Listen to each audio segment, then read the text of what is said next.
पर। और रिजल्ट्स में वायदे बाजार में एक तो IRCTC और दूसरा ABFRL, इन नंबर्स पर मार्केट पहले रिएक्ट करता हुआ दिखाई देगा। स्क्रीन पर रखते हैं IRCTC और राजेश सातपुते इसका आप चार्ट जरूर देखिएगा। IRCTC के केस में हुआ क्या है? मुनाफा आया है 2% बढ़कर 284 करोड़ के करीब। रेवेन्यू 19.5% बढ़ा, 1155 करोड़ आप मानकर चलें। इबिट्टा में 11.5% तक की वृद्धि देखने को मिली है, करीब 362 करोड़ का फिगर है। मार्जिन्स कुछ कॉन्ट्रैक्ट हुए हैं। IRCTC के केस में आपको वो ब्रेकडाउन देखना है कि सेगमेंटल परफॉर्मेंस कैसा था। केटरिंग में कितने पैसे बने, टिकटिंग में कितने पैसे बने। तो टिकटिंग बिजनेस में रेवेन्यू इनका करीब 16% बढ़कर आया है, इबिट्टा 5.5% बढ़ा। टिकटिंग साइड पर मार्जिन्स बेहतर हुए हैं, करीब 8% का इजाफा मार्जिन्स में देखने को मिला है। केटरिंग का ब्रेकडाउन अगर आप देखेंगे तो रेवेन्यू बढ़ा जरूर है 34%, लेकिन इबिट्टा और मार्जिन्स यानी कि ऑपरेशनली केटरिंग में पिकअप नहीं देखने को मिला है। इसीलिए हम पहले कह रहे थे कि थोड़ा सा मिक्स्ड बैग परफॉर्मेंस है। राजेश जी, चार्ट्स पर आप बताइए IRCTC, क्योंकि पिछले कुछ ट्रेडिंग सेशंस में हमने वॉच किया है, चर्चा की है, नंबर्स ओके हैं, ऐसा कुछ ग्रेट नहीं। वो 1083 पर कल का क्लोज क्या हो सकता है आज? अर्षिता जी, देखिए मुझे लगता है नंबर्स के पहले ही यहाँ पे करेक्शन शुरू हुआ है। एट द सेम टाइम अगर आप इसे थोड़ा डेली चार्ट देखें, तो लेवल टू लेवल बात करें तो 1120 1140 ये इसका डिस्ट्रीब्यूशन था और उसी लेवल से ये करेक्ट होना शुरू हुआ। नाउ द थिंग इज, जैसे ऊपरी लेवल से ये करेक्ट होता है तो अपने मूविंग एवरेजेस को कहीं ना कहीं पकड़ में लेने की कोशिश होती है।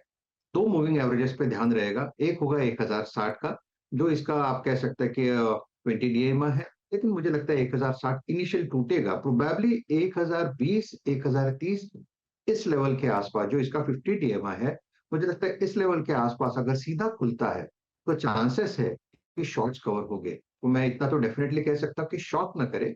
1020 1030 इस लेवल के आसपास अगर सेटल होता दिखे तो एक रिवर्सल ट्रेड आएगा, एक रिलीफ रैली प्ले होगी। तो IRCTC का आज का इंपॉर्टेंट लेवल होगा 1020 का। तो 1020 पर नजरें रहें, वो अगर संभल जाए तो शायद एक शॉर्ट कवरिंग रैली आती हुई दिखाई देगी। धर्मेश, नंबर्स पर आपका कॉल क्या रहेगा? IRCTC एक बहुत हाइप था, लेकिन उसके बाद बाकी सभी रेलवे कंपनियों में खूब पैसा बना, ये ओके परफॉर्मर रहा। बिल्कुल अर्षिता, देखिए IRCTC बहुत हद तक सर्विसिंग कंपनी है और ये जो टिकटिंग पे कमीशन पे जो पैसा कमाती है, सारा गेम वहां पर ज्यादा इस पे निर्भर करता है। और गवर्नमेंट अगर 10-20 रुपया भी हाइक कर दे तो उसके लिए फिर 20 से 25% प्रॉफिटेबिलिटी ग्रोथ आ जाता है। तो बेसिक प्ले अभी भी IRCTC का उस पर ही है। रही बात केटरिंग एंड जो रेल ली जो पानी ये बेचते हैं, उसमें कोई खास बढ़ोतरी या कैगर दिखा नहीं है, अट्रैक्शन नहीं दिखा है। तो मुझे लगता है कि जिस तरीके से स्टॉक प्राइस में रन अप आई है तो वहां पर थोड़ा प्रॉफिट टेकिंग करना चाहिए। यहाँ पे अगर रेलवे स्पेस में रनिंग है तो रेलवे इंफ्रा प्लेस बेटर है, बट उधर भी अगर आप RBLL कॉलम देखें तो काफी चल रखा है। तो प्रेजेंट माहौल में आई थिंक एक प्रॉफिट टेकिंग रहेगी इसमें, और अगर पहले से आपने पोजीशन बना रखी है तो प्रॉफिट बुक करके एक बार IRCTC से लिख लें। थोड़ी सी मुनाफा वसूली करना शुरू करें IRCTC से। ये लार्जली बाकी पूरी यूनिवर्स, रेलवे यूनिवर्स में एक थोड़ा सा अंडर परफॉर्मर रहा है, और वैसे भी इस रेल डिफेंस वाले स्टॉक्स में अगले 2-3 दिन थोड़ी सी वॉलेटिलिटी बढ़ती हुई दिखाई दे सकती है। अब आएंगे